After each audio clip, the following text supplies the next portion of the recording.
The floor is yours. All right. Deanna Blaine. Okay, think back maybe like 5 years ago. What phone was in your hand? Was it the pink Razor flip phone, the weird like sidekick that did a spin? It was super loud in class, super embarrassing. But now it's the smartphone where you can't hear it unlock, you can't hear yourself texting, you can't hear just anything unless the Amber Alert happens, and then, yeah. So now my proposition is on cell phone addiction. Basically, everyone is text messaging all the time. I could probably call out 1 or 2 people right now that are texting, honestly. And it's just happening every day, everywhere. So I'm going to start off by naming just all the problems that happen with text messaging addictions. So first would be our health.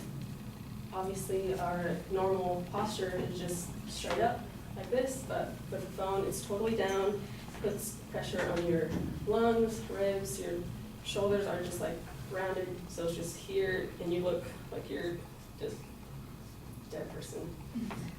So the next is the light from the phone. Women's Health says that it's called CVS, computer vision syndrome. It's just, it makes your eyes look blurry and you just can't see as far as you want, basically. So, all right, little experiment. Everyone take out their phone, just really quick, take out your phone. Don't look at it yet. Okay, we're gonna look at this number. Look at it right now. Okay, stare at your phone, turn it on, whatever, for 10 seconds, 15 if you want. Really focus on the phone, pretend that your crush texted you, emoji, hi, I miss you. Okay, now, look at the number. Is it blurrier? Maybe a smidge? Just say yes. Okay, so that obviously proves that your eyes just focus on the screen and then you slowly lose your nearsightedness. Next would be arthritis. Obviously, no one texts like this unless you're over the age of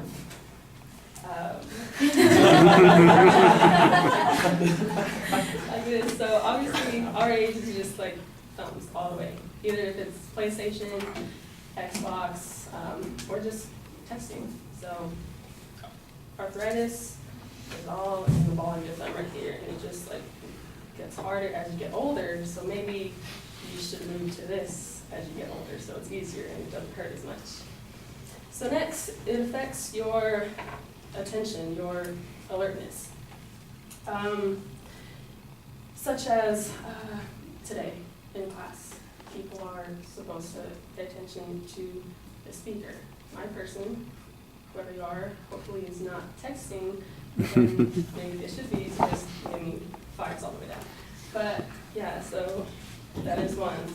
And then next would be a total obvious one, it's just car accidents. Everyone text and drive. I'm guilty of it, haven't crashed though, but I have stats of it. It says National Council says that 1.6 million crashes each year are from texting. Something on your phone is not letting you drive as well as you can. Experiment number 2. Everyone on your phone. Look down on your screen. Okay, what number is on my hand right now? Don't look, text. Text. What number is on my hand right now?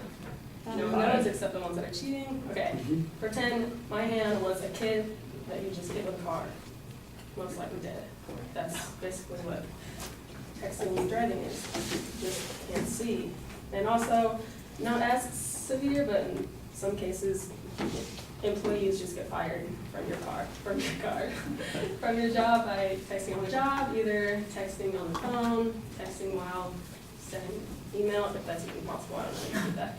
But yeah, and then last effect, it affects your surroundings. Just text messaging weakens your relationships with your family, your friends, just everyone in general. I mean, if you're texting in line and someone's like, hey, what's up? You're just like that. It's like, okay, whatever, ignore. And then lastly, text messages causes slowed reaction. So say I'm a chick without a phone. Hey, how are you? Chick with a phone. I'm good. It's just, you just sound really dumb and you just, I don't know. That was a perfect example of just how texting can just block your vision, your hearing, your alertness, your surroundings, and everything like that. So, in conclusion, text messaging affects your lifestyle in a negative way, and yes, that is my speech.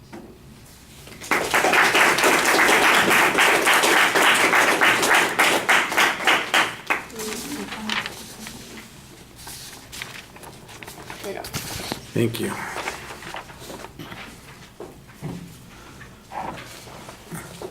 I'm sorry, somebody asked me to make sure that everybody knew your name, and I didn't do that. That was Deanna Blaine.